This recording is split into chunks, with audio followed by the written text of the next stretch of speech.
My wife, the CEO, gave my promotion to her new lover who'd been there 3 weeks.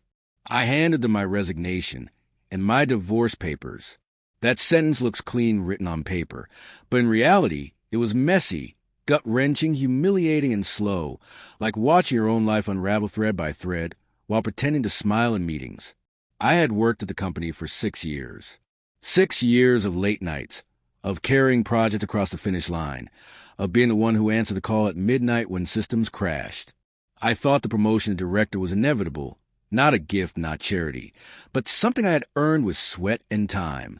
My team knew it. My colleagues whispered it. Even the board had casually suggested it was mine. But then there was him, Ethan. He started barely 3 weeks earlier. Young, sharp suits, easy charm. The kind of man who laughed a little too loudly at Sarah's jokes.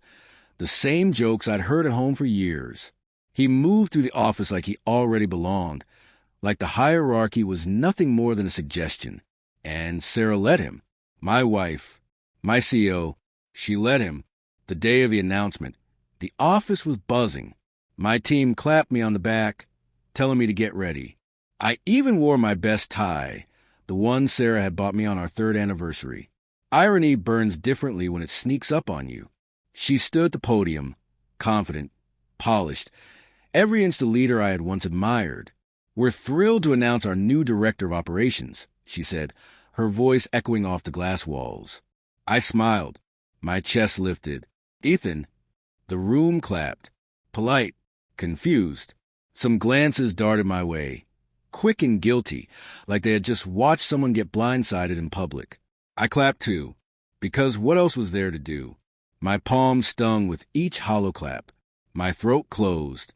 Afterward, I tried to catch her eye, but she avoided me. She floated toward Ethan, her hand brushing his arm as she laughed at something only he could hear. My stomach dropped to the floor. I wanted to believe it was professional. I wanted to believe she saw something in him I didn't. But whispers travel faster than email in an office. By the end of the day, the truth came in hushed voices. She's with him. Not just mentoring. Not just networking. With him. That night, she came home late, her blouse still smelling faintly of his cologne. She didn't even notice when I set her plate down untouched. She didn't notice the silence, or maybe she did and just didn't care anymore. Betrayal isn't always loud. Sometimes it's just the sound of your own breathing in a room that used to feel like home.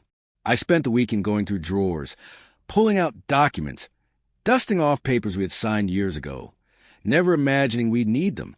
The prenup, my own contract, proof of hours, letters of recommendation from people who mattered more than she did now. Monday morning, I put on that same tie. Not for luck this time. For closure. She was in her office when I walked in. Ethan was there too, lounging in the chair opposite her desk like he owned it. Their laughter died when they saw me. She straightened, forced a smile. We're in a meeting. I laid 2 envelopes on the desk. One white, one manila. My resignation, I said, nodding at the first, then at the second. And my divorce papers. Her face drained of color. Ethan shifted uncomfortably. For the first time in weeks, I felt the weight lift from my chest. I gave you everything. I continued, my voice calm, almost gentle. This company, my loyalty, my marriage, and you gave my future to him. I let the silence stretch, the way silence always does when truth finally fills the air. So now I'm giving you what you clearly wanted. Freedom. She opened her mouth to speak, but no words came.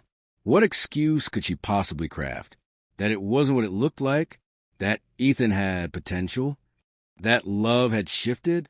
Whatever story she had rehearsed, it withered under the weight of my stillness. I turned and walked out before she could answer, past the glass walls, past the desks where whispers had grown like weeds, past the place where I had built not just a career, but the illusion of a partnership that was never really equal. The elevator doors closed with a soft sigh, and for the first time in years, I breathed without her shadow on my chest. The days after blurred together, papers filed, accounts separated, friends choosing sides without admitting they were choosing at all. My phone buzzed with messages from colleagues. We didn't see it coming. You deserve better. We'll miss you here. The kind of sympathy that feels good in the moment, but does nothing when the lights go out. At night, I replayed it all. The first time I noticed her hand lingered too long on his shoulder. The way her laugh changed when she spoke to him. The subtle shift in her eyes when she looked at me and saw not a partner, but a burden. The truth is, the affair didn't begin the day Ethan arrived. It began the day Sarah decided ambition mattered more than loyalty.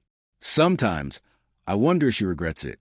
If she ever looks at him now, months later, and compares the shine of newness with the stability of what she threw away.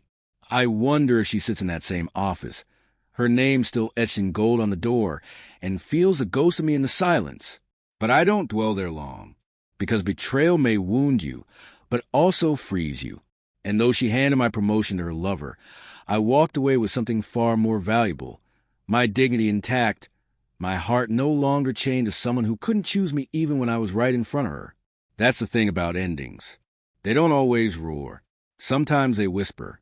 Sometimes they're nothing more than 2 envelopes on a desk and the quiet sound of footsteps leaving the life that betrayed them. And sometimes that's enough.